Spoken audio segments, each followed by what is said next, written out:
The new XJ5 drone comes Yeah, with Rocky, you home, boy? Hey, Tony, come through. Are you seeing, boy? Come on, check this. Watch this. What's your best drone and walkie-talkie set I bring it down?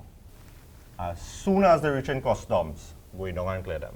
Pick up you. So that means you get a TATT non-objection letter then? TATT non-objection letter? What TATT have to do with drone and walkie-talkie?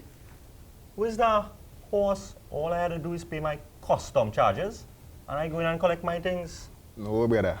You have to have that TATT non-objection letter if you want to clear your goods. Oh gosh, that means so I had to take a day off, go down to TATT and sort out that business? I have no casual days left?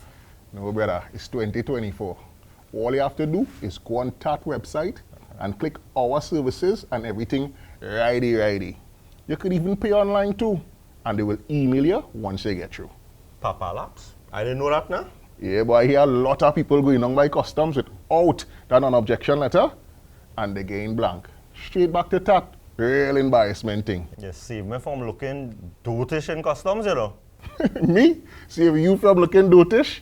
Impossible. You do know What you do know.